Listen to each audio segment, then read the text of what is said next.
নমস্কার, আজকে তৈরি করব সয়াবিনের কোপ্তা কারি রেসিপি। এর জন্য প্রথমে নিয়ে নিতে হবে সয়াবিন।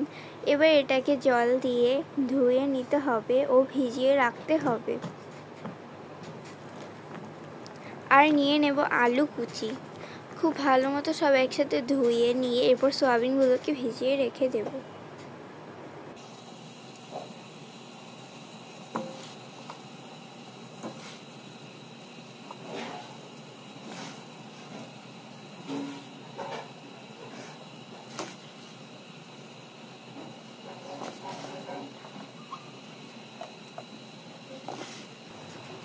এবার এগুলোকে সব সিদ্ধ করতে দিতে হবে।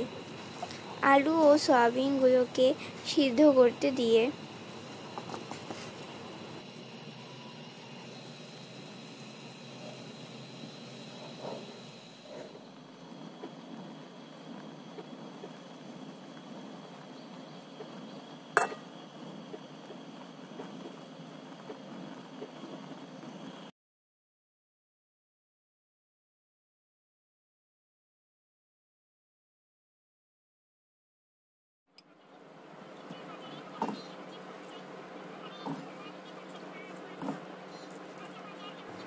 এরপর এগুলোকে তুলে নিয়ে ব্লেন্ডার জারের ভিতরে দিয়ে দিতে হবে।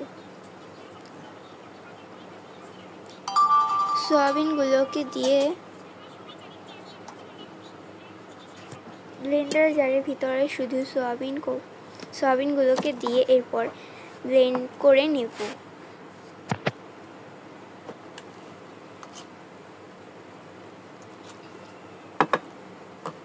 আর নিয়ে নিতে হবে সিদ্ধ আলু। আর এবার এটাকে খুব ভালো মতো ম্যাশ করে নেব। এবার নিয়ে নেব পাশে ব্লেন্ড করে রাখা সয়াবিন। এরপর দিয়ে দিতে হবে এর ভিতরে লবণ, মরিচের গুঁড়ো, হলুদের গুঁড়ো,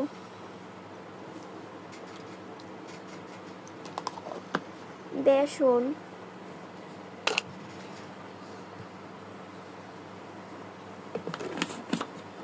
চিনি,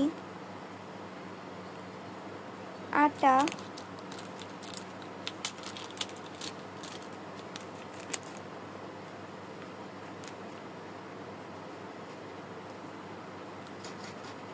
চাট মশলা,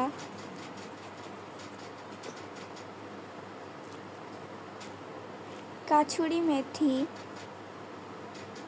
দিয়ে এরপর খুব ভালো মতো সব একসাথে হাত দিয়ে মাখিয়ে নেব।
এরকম করে সবগুলোকে হাত দিয়ে বানিয়ে নিতে হবে। এরকম শেপ করে হাত দিয়ে বানিয়ে নিয়ে এবার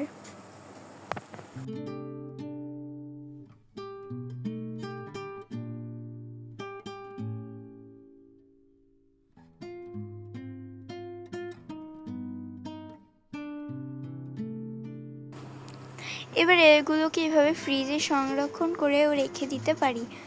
এরপর কড়াইতে তেল দিয়ে এগুলোকে এর ভিতরে ভেজে নেব।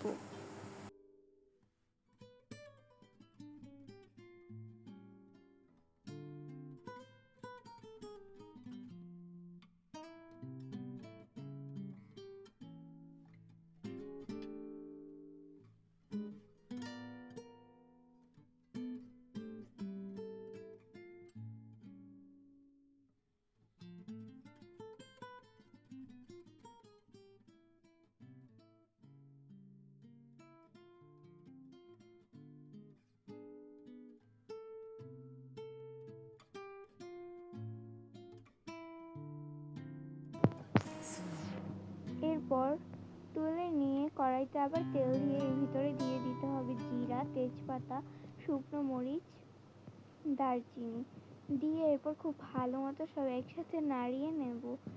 এরপর এর ভিতরে দিয়ে দিতে হবে পেঁয়াজ কুচি,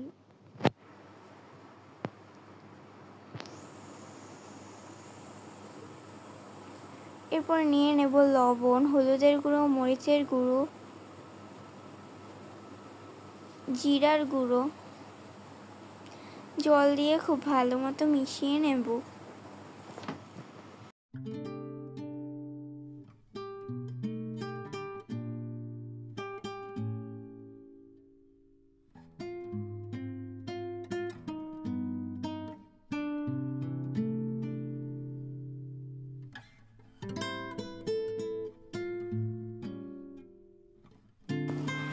এরপর এই ভাজার ভিতরে দিয়ে দিতে হবে মেশানো মশলা।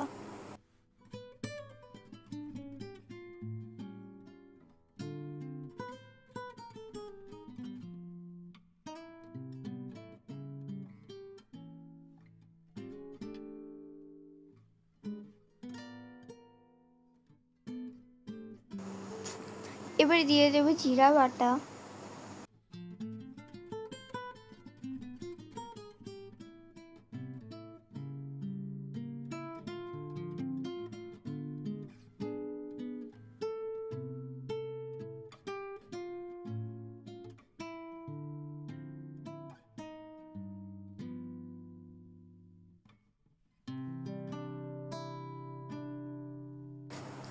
এরপর পরিমাণ মতো জল দিয়ে ফুটে আসা পর্যন্ত অপেক্ষা করতে হবে।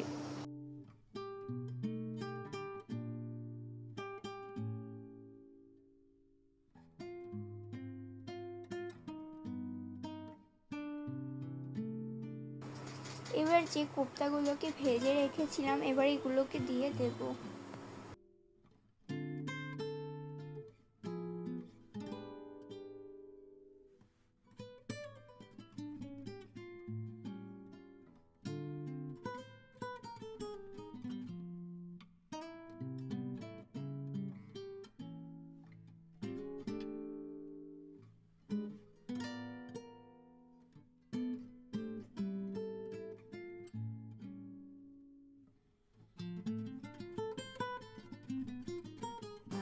এরপর সবশেষে ভাজা জিরা ও গরম মশলার গুঁড়া দিয়ে দিতে হবে, দিয়ে এরপর নামিয়ে নেব।